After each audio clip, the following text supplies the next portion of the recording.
Hello नमस्कार दोस्तों, मैं C A Karambir Lathwal now the tax channel पर आप सभी का स्वागत करता हूं। मैं आज आपसे डिस्कस करूंगा यानी कि quarterly returns monthly payment system जो कि गवर्नमेंट के द्वारा 1 जनवरी 2020 से लागू किया गया है।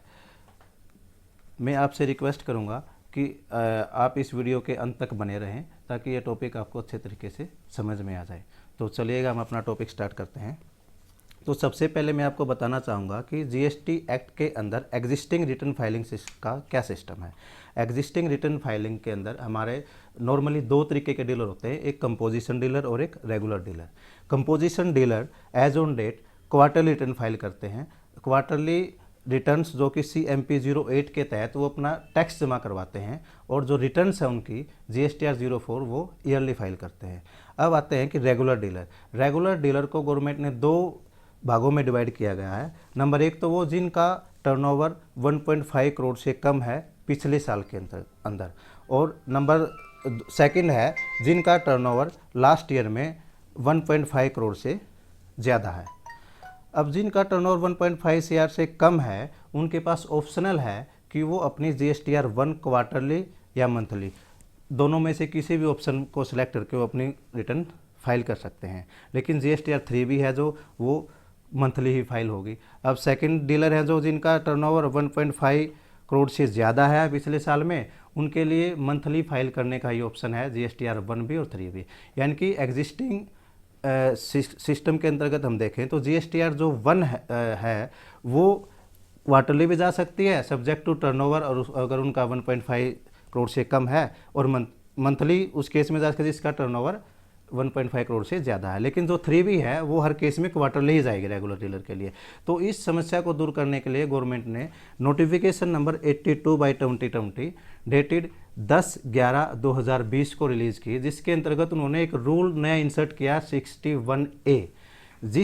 इस रूल के अंतर्गत उन्होंने एक स्कीम लॉन्च की कि आप क्वार्टरली रिटर्न फाइल कीजिएगा और जो टैक्स है उसकी पेमेंट मंथली कर दीजिएगा। अब जो ये नोटिफिकेशन है, जो ये रूल बोलता है, इस स्कीम के बारे में बताता है कि किस SSC पर ये स्कीम अप्लीकेबल होगी, किस पर नहीं अप्लीकेबल होगी। ये स्कीम केवल और केवल रेगुलर डीलर पर अप्लीकेबल होगी, कंपोजिशन डीलर पर अप्लीकेबल नहीं होगी। और वो भी ये स्कीम उस SSC पर अप्लीकेबल होगी जिसका पिछले साल में एग्रीगेट टर्नओवर 5 करोड़ से कम है। ठीक है, तो हमने अब इस स्कीम के बारे में जो अपनी प्रेजेंटेशन तैयार की है वो क्वेश्चन आंसर के फॉर्म में की है। तो सबसे पहला हम इसमें क्वेश्चन देखते हैं कि who is eligible for the QRMP scheme, यानी कि कौन सा ऐसा SSC है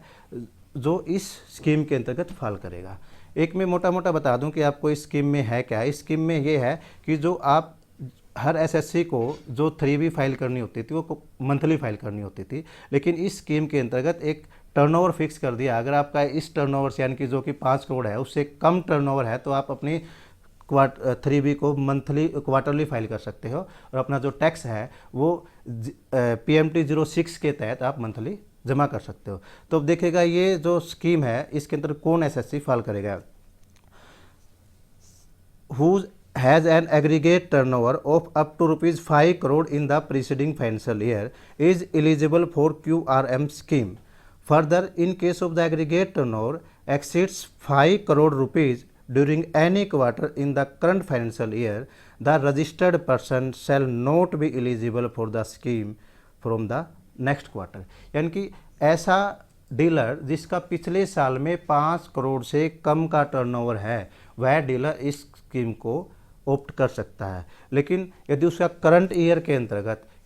किसी भी क्वार्टर में 5 करोड़ से ज़्यादा का टर्नओवर हो जाता है तो वो नेक्स्ट क्वार्टर से इस स्कीम में एलिजिबल नहीं होगा। ठीक है, इसमें मैं बता दूं कि जो एग्रीगेट टर्नओवर की कैलकुलेशन होगी वो पोर्टल पर ही अवेलेबल होगी। जैसे पीछे गवर्नमेंट ने एक ऑप्शन अवेलेबल कर दिया था कि आपका पिछले साल का जो अगर आपने चेक करना है कि आपका एग्रीगेट टर्नओवर कितना है तो वो पोर्टल पर आपके पास शो हो जाएगा। ये स्कीम 1 जनवरी 2021 से अनेबल हो चुकी है, पोर्टल पर अवेलेबल है। अगर आप इसको ऑप्ट करना चाहें, यदि आपका कोई भी SSC एलिजिबल है तो वो इसको ऑप्ट कर सकता है। अब सेकेंड है कि how to exercise option for QRMP scheme, यानी कि इस स्कीम को हम किस तरीके से ऑप्ट कर सकते हैं, कब ऑप्ट कर सकते हैं। तो मैं आपको बता दूं कि जो अपनी नोटिफिकेशन नंबर 84/2020 है, इसके अंतर्गत इन्होंने बताया है कि जो अपना प्रीसीडिंग क्वार्टर है उसके सेकंड मंथ के फर्स्ट डे से लेकर जो नेक्स्ट क्वार्टर है, यानी कि जिस क्वार्टर में हम इस स्कीम को ऑप्ट करना चाहते हैं उस क्वार्टर के फर्स्ट मंथ के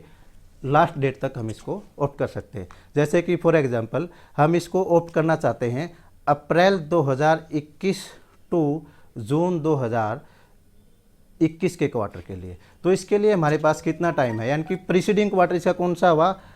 जनवरी टू मार्च 2021। तो इसका जो प्रीसीडिंग क्वार्टर का सेकंड मंथ, इट मीन्स 1 फरवरी, और करंट क्वार्टर का जिसमें हम ऑप्ट करना चाहते हैं उसका फर्स्ट मंथ यानी कि अप्रैल, इसका अप्रैल का लास्ट डे यानी कि 30 अप्रैल, यानी कि 1 फरवरी 2021 से लेकर 30 अप्रैल 2021 तक, अप्रैल 2021 टू जून 2021 के क्वार्टर के लिए हम इस स्कीम को ऑप्ट कर सकते हैं। यानी कि करंट में हम देखना चाहें, क्योंकि स्कीम 1 जनवरी 2021 से लेकर 31 मार्च 2021 वाले क्वार्टर के लिए, यानी कि fourth quarter for the financial year 2020-21 के लिए भी अवेलेबल है। अब इसमें अगर हम ऑप्ट करना चाहते हैं तो क्योंकि ये वैसे तो रूल के हिसाब से हम 1 नवंबर से इसको 31 जनवरी तक ऑप्ट कर सकते थे, लेकिन अब ये जो फैसिलिटी है ये अवेलेबल ही 5 दिसंबर को हुई है पोर्टल पर, तो हम इसको 5 दिसंबर 2020 से लेकर 31 जनवरी 2021 तक हम इस स्कीम को ऑप्ट कर सकते हैं for the quarter fourth of financial year 2020-21। ठीक है, तो अब हम ये देखते हैं कि ये देखना चाहिए कि ये स्कीम कब हम इसको ऑप्ट नहीं कर सकते। तो इन्होंने 2 कंडीशन बताई हैं कि हम किस किस सिचुएशन में हम इस स्कीम में एलिजिबल होंगे और नहीं होंगे। तो फर्स्ट कंडीशन है, if the tax payer become in eligible for the furnishing A quarterly returns, for example if the aggregate turnover cross 5 crore during एक क्वार्टर, यानी कि किसी भी एक क्वार्टर का यदि हमारा टर्नओवर 5 करोड़ से ज़्यादा हो जाता है तो हम इस स्कीम के अंतर्गत एलिजिबल नहीं रहेंगे, तो हम इस स्कीम से बाहर आ जाएंगे। यानी कि इस स्कीम को अगर हम एक बार ऑप्ट कर लेते हैं तो ये स्कीम हमारे लिए फ्यूचर के जितने भी क्वार्टर होंगे उनके लिए एलिजिबल रहेगी। लेकिन ये कंडीशन ऐसी है, यदि हमारा ड्यूरिंग द ईयर कोई भी क्वार्टर है उसका, यानी कि क्वार्टर मीन्स 1 अप्रैल से हम काम कर रहे हैं, फर्स्ट क्वार्टर का हमारा टर्नओवर हुआ 4 करोड़, सेकंड क्वार्टर में हमारा टर्नओवर जो है 2 या 3 करोड़ हो जाता है, यानी कि 5 करोड़ से अब हो गया, तो हमारा जो थर्ड क्वार्टर में हम इस स्कीम से आउट हो जाएंगे, यानी कि स्कीम से बाहर हो जाएंगे, हम इसको क्लेम नहीं कर पाएंगे। सेकंड, यानी कि जिस भी डेट को हम इस स्कीम को ऑप्ट कर रहे हैं, फॉर एग्जांपल यदि हम इस डेट को 1 अप्रैल यानी कि 10 अप्रैल को हम ऑप्ट कर रहे हैं, 10 अप्रैल 2021 को for the quarter April to June 2021, तो अप्रैल के महीने में हम पहुंच गए हैं और इसको ऑप्ट करना चाहते हैं, तो अप्रैल के महीने में यानी कि 10 अप्रैल को जो जो रिटर्न्स ड्यू होंगी उस डीलर की, यानी कि कोई पिछले क्वार्टर के भी हो सकते हैं या पिछले मंथ मार्च मंथ की GSTR 1, 3B या जो भी रिटर्न्स ड्यू है उसको सबमिट करने के बाद ही हम इस स्कीम को ऑप्ट कर सकते हैं, अदरवाइज इस स्कीम को ऑप्ट नहीं कर सकते। ठीक है, तो अब नेक्स्ट क्वेश्चन आता है हमारा कि deemed monthly oblique quarterly filing of the GSTR 3B, यानी कि जो नोटिफिकेशन 84 है उसमें गवर्नमेंट ने हमारे को कुछ डीमिंग सेक्शन बताए हैं कि हम यदि आप इस स्कीम के अंतर्गत यानी कि 5 दिसंबर टू 31 जनवरी 2021 तक अपना ऑप्शन फिक्स नहीं करते हैं, तो उन्होंने एक डीमिंग सेक्शन फिक्स कर दिया है सिस्टम पोर्टल पे कि यदि आप पिछले, अब इसको देखिए क्या है कि आप कब क्वार्टरली में चले जाएंगे, ऑटोमेटिक सिस्टम आपको क्वार्टरली शो कर देगा 3B फाइलिंग करने के लिए, और कब आपको सिस्टम जो है हमारा पोर्टल है वो आपको मंथली में फिक्स कर देगा। तो इन्होंने 3 कंडीशन फिक्स की हैं, वो कौन कौन सी हैं, if registered individual with an aggregate turnover up to 1.5 crore whose have furnished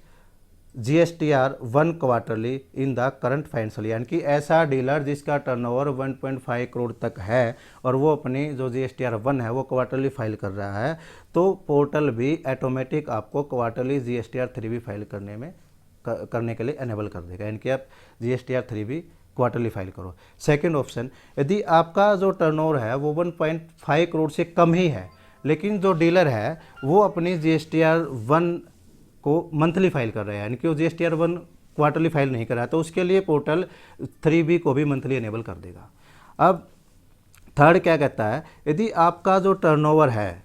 preceding financial year में 1.5 करोड़ से ज़्यादा, अभी तक जो हमने पढ़ा वो करंट फाइनेंशियल ईयर की बात कर रहा है ऊपर वाले दो ऑप्शन, लेकिन थर्ड ऑप्शन में क्या कहता है, यदि आपका टर्नओवर पिछले साल में 1.5 करोड़ से तो ज़्यादा है और 5 करोड़ से कम है, तो उस केस में आपको जो सिस्टम है वो आपकी 3B के लिए आपको क्वार्टरली ऑप्शन ऑटोमेटिक फिक्स कर देगा।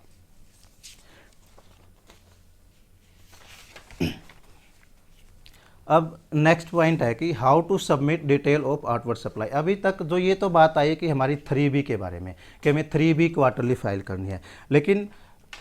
जो हमारी आउटवर्ड सप्लाई है उसका क्या रहेगा, यानी कि किसी एसएससी की जो भी पिछले साल की टर्नओवर 1.5 करोड़ से कम है तो उसके लिए वो एसएससी जो वो डीलर है अपनी GSTR 1 है वो क्वार्टरली फाइल करता है, और जिसकी ज़्यादा है 1.5 करोड़ से ज़्यादा टर्नओवर है वो एसएससी जो अपनी रिटर्न है वो GSTR 1 जो आउटवर्ड सप्लाई की रिटर्न है वो मंथली फाइल करता है। तो जो क्वार्टरली फाइल करता है उसके लिए गवर्नमेंट ने एक ऑप्शन निकाला कि आप इनवाइस फर्निशिंग फैसिलिटी, यानी कि उनको एक इनवाइस फर्निशिंग फैसिलिटी प्रोवाइड कर दी किस डीलर को, जिसका टर्नओवर 1.5 CR से कम है, क्योंकि वही डीलर जिसका डीलर 1.5 करोड़ से कम है वही डीलर जो अपनी GSTR 1 क्वार्टरली फाइल कर सकता है, अदरवाइज वो मंथली फाइल करेगा। अब इसका फ़ायदा क्या होगा इनवाइसिंग फर्निशिंग फैसिलिटी का, यानी कि जो भी डीलर अपनी क्वार्टरली टैक्स पे करेगा, मंथली टैक्स पे करेगा और क्वार्टरली रिटर्न सबमिट करेगा, अब सामने वाले पर्सन को उसकी अगर वो क्वार्टरली रिटर्न GSTR 1 फाइल करेगा तो उसको उसके लिए उसका इनपुट ITC क्लेम नहीं कर पाएगा वो, तो इसलिए इन्होंने एक इनवाइस फर्निशिंग फैसिलिटी इनकी IFF अनेबल की है उस डीलर के लिए जिसका टर्नओवर 1.5 करोड़ से कम है। तो उस ये फैसिलिटी जो है 1/1/2021 से अनेबल हो जाएगी। सेकेंडली ये वो डीलर जो है फर्स्ट और सेकंड यानी कि क्वार्टर का फर्स्ट और सेकंड मंथ में वो इस IFF स्कीम के अंतर्गत फैसिलिटी के अंतर्गत अपने B2B इनवाइसेज को अपडेट करेगा। ठीक है, जब इनको अपडेट वो इन जो भी इनवाइसेज यानी कि B2B इनवाइसेज जितने भी होते हैं वो यदि इस स्कीम के अंतर्गत इनकी फैसिलिटी में IFF फैसिलिटी में उनको अपलोड कर देगा तो उन इनवाइसेज को दोबारा से उसे GSTR 1 में अपलोड करने की कोई ज़रूरत नहीं होगी। ठीक है, उसके बाद जो भी ये स्कीम है IFF इसके अंतर्गत जो सप्लायर है वो मैक्सिमम 50 लाख रुपए इन्हें 1 पर मंथ यानी कि 50 लाख रुपए से ज़्यादा के कोई B2B इनवाइस है पर मंथ के हिसाब से वो इसमें अपडेट नहीं कर सकता। थर्डली क्योंकि जो वो डीलर है यानी कि जो सप्लायर है जब भी इसके अंतर्गत जो भी इनवाइसेज अपडेट करेगा IFF स्कीम के तहत तो वो सारे के सारे इनवाइस जिसने माल परचेज किया है उसके GSTR 2A में 2B में और GSTR 4 या GSTR 6A के अंतर्गत शो होंगे। ठीक है, तो जो ये IFSS स्कीम है ये मैं आपको पहले बता चुका हूँ कि ये केवल उसी डीलर के लिए एप्लीकेबल है जिसका टर्नओवर 1.5 करोड़ रुपए से कम है, यानी कि उसका टर्नओवर अगर 1.5 करोड़ से ज़्यादा हो जाता है तो उसके लिए GSTR 1 जो है मंथली फाइल करने की रिक्वायरमेंट हो जाती है। ठीक है, तो नेक्स्ट है कि how to make monthly tax payment under QRMP scheme, यानी कि हमें जो मंथली टैक्स पेमेंट करनी है GST PMT 06 के द्वारा, और ये मंथली पेमेंट किस डेट तक करनी है ये गवर्नमेंट ने फिक्स कर दिया कि नेक्स्ट मंथ की जिस भी महीने की आप PMT 06 फाइल कर रहे हो उससे नेक्स्ट मंथ की 25th डे तक आपको ये पेमेंट करनी है, यानी कि जनवरी की हमें पेमेंट करनी है तो आप इसको 25 फरवरी तक पे करोगे, अगर फरवरी के महीने की करनी है तो आप इसके 25 मार्च तक पे करोगे, और मार्च के महीने की करोगे तो मार्च की तो उसके लिए तो फिर फुल रिटर्न जाएगी 3B, उसी के अकॉर्डिंगली आप जो भी ड्यू डेट्स है उसकी 3B फाइल करने की उस डेट तक आप इसकी पेमेंट करोगे। अब आपने जो ये पेमेंट करनी है इसके पेमेंट करने के दो तरीके हैं, एक तो फिक्स सम मेथड और सेकंड है सेल्फ असेसमेंट मेथड। अब ये फिक्स सम मेथड क्या है और सेल्फ असेसमेंट मेथड क्या है लेगा इसको देखते हैं हम। ये कहता है कि फिक्स सम मेथड के अंदर यानी कि ऐसा डीलर जो पिछले क्वार्टर के अंतर्गत अपनी 3B क्वार्टरली फाइल करता था तो उसको जितना भी टैक्स उसने प्रीसीडिंग क्वार्टर में पे किया है उसका 35% करंट क्वार्टर जिसमें उन्होंने ये स्कीम अवेल की है, यानी कि जो अगर हम बात करें जनवरी फरवरी मार्च, यानी कि जनवरी और फरवरी में वो 35% उस टोटल टैक्स डिपॉजिट का 35% डिपॉजिट कराएगा। और जो मंथली है पिछले क्वार्टर के अंतर्गत, तो जो भी करंट क्वार्टर है उसके फर्स्ट 2 मंथ में वो जितना उन्होंने पिछले मंथ में टैक्स पे किया था उसका 100% टैक्स जमा करवाएगा। अब जो ये जीएसटी PMT 06 जो है फिक्स सम मेथड के अंतर्गत हम जाते हैं, तो ये प्री फिल्ड चलान हमारे पास अवेलेबल होगा, जो कि पिछले क्वार्टर के हिसाब से ऑटोमेटिक 35% या 100% की कैलकुलेशन करेगा। इसको समझने के लिए हमने एक एग्जांपल लिया है। फर्स्ट सिनेरियो, ये 2 सिनेरियो हो सकते हैं हमारे पास। If GSTR 3B for January 2021 to March 2021 was filed on the quarterly basis. ये हमने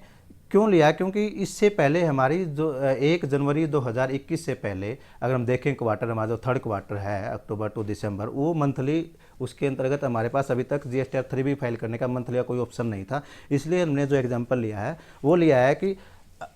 जब भी हम अपनी यानी कि अप्रैल और जून 2021 के केस में हम कैलकुलेशन कर रहे हैं कि हमें अप्रैल 2021 में और मई 2021 के मंथ में कितना टैक्स जमा करवाना पड़ेगा, यदि हम उस केस में क्वार्टरली का ऑप्शन सेलेक्ट करते हैं। तो चलो देखिएगा कि जो फर्स्ट सिनेरियो है उसके अंदर हमने बताया कि हमने जनवरी टू मार्च क्वार्टरली ऑप्शन हमने ऑप्ट किया हुआ था, तो हमें अप्रैल 2021 में और मई 2021 में कितना टैक्स जमा करवाना पड़ेगा। हमारे एग्जांपल हमने लिया कि IGST मान लेते हैं जनवरी टू मार्च 20,000 जमा करवाया SSC ने, और CGST 10,000, SGST 10,000 और सेस जो है वो 5,000। तो जो नेक्स्ट क्वार्टर है यानी कि अप्रैल 2021 और मई 2021 में उन्होंने टोटल टैक्स जो जमा करवाया था उसका 35% यानी कि 20,000 रुपये का 35% 7,000, 10,000 रुपये का 3,500, नेक्स्ट SGST में 10,000 का 3,500 यानी कि, और सेस के अंदर 5,000 का 35% 17,050 रुपीज़ वो जमा करवाएगा ईच मंथ, यानी कि अप्रैल में भी इतना अमाउंट जमा करवाएगा और मई में भी। ये प्री फिल्ड ऑटोमेटिक जो GST PMT जो 06 चलान है वो ऑटोमेटिक फिल्ड होके आएगा अगर हम इसको ऑप्ट करते हैं। अब सेकंड जो सिनेरियो है उसके अंदर हम सोचते हैं कि जो GSTR 3B जो उन्होंने फाइल की जनवरी टू मार्च वो मंथली फाइल की थी, और जो मार्च के मंथ में जो उन्होंने टैक्स पे किया था, हमारे एग्जाम्पल में IGST 2,000, CGST 1,000, SGST 1,000 और सेस 5,000, तो वो अप्रैल और मई 2021 में जो हमारा PMT 06 ऑटो प्रीफिल्ड होकर आएगा वो 2,000 IGST यानी कि जितना हमने मार्च में टैक्स पे किया था उसके इक्विवेलेंट ही जो PMT 06 जो चलान प्रीफिल्ड होकर आएगा वो ऑटोमेटिक पिक करेगा ये फिगरें, और ये हमने जमा करवानी है। कब तक जमा करवानी है? जिस भी मंथ की हम ये टैक्स पे कर रहे हैं उसके नेक्स्ट मंथ के 25th डे तक हमें ये टैक्स पे करना है। अब सेकंड मेथड है self assessment method. Self assessment method क्या है कि जो हम आज के डेट में कर रहे हैं वही सेल्फ असेसमेंट मेथड है। सेल्फ असेसमेंट मेथड के अंदर SSC हमारे पास आएगा और जो भी उसकी सेल है बिल वाइज वो हमें बताएगा कि हमारी इतनी सेल है और हमारा इतना ITC है। सब्जेक्ट टू बी चेक करेंगे हम उनका, टू बी चेक करके जितना भी उसमें ITC एलिजिबल है आउटपुट लाइबिलिटी से एलिजिबल ITC लेस करने के बाद जो भी नेट आउटपुट टैक्स पेबल होगा उसको हम PMT 06 के थ्रू पे कर देंगे। इस सेल्फ असेसमेंट के अंतर्गत कुछ सिचुएशन ऐसी हो सकती हैं कि हमें टैक्स न जमा करवाना पड़े। वो कौन सी है चलिए देखेंगे कि for the first month of the quarter where the balance in the electronic cash और credit ledger is adequate for the tax liability of the said month और where the tax liability is nil, यानी कि जिस भी महीने की हम मान लीजिएगा अप्रैल की हम अपना टैक्स पे करना चाहते हैं PMT 06 के थ्रू सेल्फ असेसमेंट मेथड हम अडोप्ट करते हैं, तो उस केस में यदि हमारे पास सफिशेंट बैलेंस है किस चीज़ को रेमिट करने के लिए अप्रैल माह की टैक्स लाइबिलिटी को, वो हमारा सफिशेंट बैलेंस कैश लेजर में भी हो सकता है और क्रेडिट लेजर में भी हो सकता है, तो उस केस में हमें टैक्स जमा नहीं करवाना। सेम चीज़ सेकंड मंथ में भी अगर हमारा इन किसी भी लेजर में सफिशेंट बैलेंस है तो या फिर नील की रिटर्न है तो हमें टैक्स जमा नहीं करवाना। ठीक है, तो नेक्स्ट हम देखते हैं कि due dates for filing quarterly GSTR 3B, यानी कि जो QRMP स्कीम के तहत जो भी हम 3B फाइल करेंगे क्वार्टरली उसकी ड्यू डेट्स क्या होंगे। इन ड्यू डेट्स में कोई बदलाव नहीं है, यानी कि ये एरिया वाइज है यानी कि स्टेट वाइज है जो पहले भी थी। कुछ स्टेट में जो एसएससी बिलोंग करता है या रजिस्टर्ड है, जैसे चंडीगढ़ है, मध्य प्रदेश है, गुजरात है, दादरी और नगर हवेली है, तो इन स्टेट के अंदर अगर एसएससी है तो उस केस में 22nd of the month succeeding such quarter, और एनी अदर के केस में 24 of the month succeeding such quarter. तो ये दो ड्यू डेट्स हैं जो क्वार्टरली के मोड पे जाएगा, एक के लिए 22 और सेकंड के लिए 24। अब इसके अंदर का जो 20 डेट होती है वो किस एसएससी के लिए होती है, वो क्यों नहीं लिखी इन्होंने, यानी कि 82/2020 नोटिफिकेशन में क्यों मेंशन नहीं की, वो इसलिए मेंशन नहीं की क्योंकि वो जो 20 डेट होती है 20 day of the succeeding such month, क्योंकि वो मंथली वालों के लिए होती है, क्वार्टरली वालों के लिए इन्होंने अपनी फिक्स कर दी कि 22 और 24। अब बात आती है कि इस स्कीम में जो हम लेट टैक्स जमा करवाएंगे उस केस में ब्याज लगेगा या नहीं लगेगा। यदि हम कोई भी एसएससी है वो इस स्कीम को ऑप्ट कर लेता है और अपना जीएसटी पीएमटी 06 जो है within 25th of the following month जमा करवा देता है तो ब्याज नील यानी कि नहीं लगेगा। यदि वो इसके बाद जमा करवाता है 25th के बाद यानी कि 30 को जमा करता है, नेक्स्ट मंथ में जमा करवाता है, तो टैक्स इंटरेस्ट लगेगा 18% ऑफ द टैक्स लाइबिलिटी पर। और कब तक लगेगा, ये कब से लगेगा, from 26th of the following month till the date of payment, यानी कि जिस डेट को पेमेंट करेगा वहाँ तक इसका ब्याज लगेगा। यदि the final tax liability for the first 2 month is less than और equal to the amount paid through the prefilled form GST PMT 06, यानी कि जो पहले 2 महीनों की जो फाइनल टैक्स लाइबिलिटी जितना टैक्स हमने जमा करवाया उससे कम है तो भी कोई ब्याज नहीं लगेगा। ठीक है। 4th पॉइंट क्या कहता है कि जो फाइनल टैक्स लाइबिलिटी जो फर्स्ट 2 मंथ की ज़्यादा है किससे, जो हमने प्री फिल्ड पीएमटी टैक्स जमा करवाया है, और जो उसकी जो रिटर्न्स जो फाइनल उस क्वार्टर की रिटर्न बनती है जीएसटीआर 3 भी वो हमने within due date quarterly GSTR 3 भी विद इन ड्यू डेट जमा करवा दी है तो भी कोई टैक्स नहीं लगेगा। अब 4th पॉइंट में फर्स्ट और सेकेंड मंथ की जो टैक्स फाइनल टैक्स लाइबिलिटी है वो हायर है किससे, जो हमने टैक्स जमा करवाया है, और हमने उस मंथ की उस क्वार्टर की जो जीएसटीआर 3 भी है वो विद इन टाइम यानी कि 22 या 24 तक जमा नहीं करवाई है तो उस केस में उस पर 18% ब्याज लगेगा उसके टैक्स पर। और वो कब तक लगेगा, फ्रॉम द ड्यू डेट, यानी कि वो 23rd भी हो सकते हैं, 25 से लेकर जिस डेट को जमा करवाएगा टैक्स उस डेट तक इसके अंदर ब्याज लगेगा। अब सेल्फ असेसमेंट के केस में ये तो था हमारा डीम्ड के केस में, यानी कि फिक्स जो में हमने अगर हम फिक्स स्कीम के अंतर्गत जाते हैं उसमें जो हमने प्री फिल्ड चलान जो पीएमटी 06 के तहत टैक्स जमा करवाना है उस केस के अंतर्गत ये इंटरेस्ट था। अब जो अगर हम सेल्फ असेसमेंट में जाते हैं तो सेल्फ असेसमेंट में जो हमारा एक्चुअल में जो टैक्स लाइबिलिटी उस केस में बनती है फर्स्ट 2 क्वार्टर की, और वो अगर हम लेट जमा करवाते हैं तो उस पर नॉर्मल के हिसाब से जो कि एज ऑन डेट लग रहा है उसी हिसाब से जो ड्यू डेट है उसके बाद जमा अगर हम जमा करवाते हैं तो जिस डेट को हमने जमा करवाया और जो ड्यू डेट थी उससे लेकर एंड तक इस केस में उसके पर ब्याज लगेगा। अब बात आती है लेट फीस की, यानी कि क्यूआरएमपी में लेट फीस क्या लगेगी, कैसे लगेगी, कितनी लगेगी। यानी यदि हम जीएसटीआर 3B को लेट फाइल करते हैं जो कि उसकी ड्यू डेट 24 या 22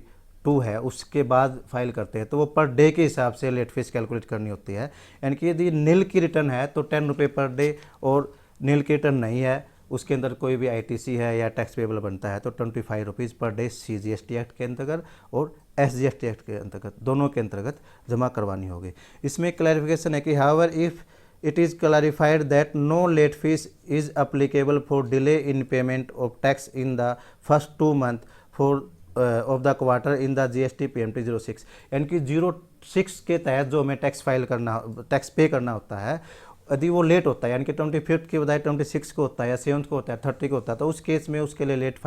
लेट पेनल्टी नहीं लगेगी। फीस केवल जो फाइनल क्वार्टरली रिटर्न्स है GSTR 3B को फाइल करने के लिए लगेगी। अब जो नेक्स्ट स्लाइड है हमारी, इसके अंतर्गत ये बताया कि हमारी जो GSTR 1 जो फर्दर जो नई स्कीम है QRM स्कीम उसके अंतर्गत या एग्जिस्टिंग में उनकी ड्यू डेट्स क्या रहेंगी, यानी कि हमारे जो GSTR 1 हमने फाइल करनी है वही जिसका 1.5 करोड़ रुपए से ज़्यादा केस एससी है और 1.5 करोड़ रुपए से कम केस एससी है। यानी कि 1.5 करोड़ से यदि कोई कम है और वो क्वार्टरली रिटर्न फाइल करता है तो 3rd क्वार्टर और 4th quarter for financial year 2021 उसके लिए रिटर्न फाइल करने की डेट जो है 30 जनवरी, यानी कि 3rd क्वार्टर के लिए 13 जनवरी 2021 होगी और फोर्थ क्वार्टर के लिए 13 अप्रैल 2021 होगी। और जो हमारा मंथली फाइल करते हैं उनके लिए जो GSTR 1 फाइल करने की डेट जो है वो 11th day of the succeeding month. तो ये था हमारा QRM से रिलेटेड मैटर। ये हमने जो भी प्रेजेंटेशन तैयार की इसका हमने आपके वीडियो के एंड में जो है लिंक बना दिया गया है, यदि आप इसको वहाँ से डाउनलोड करके पढ़ना चाहें।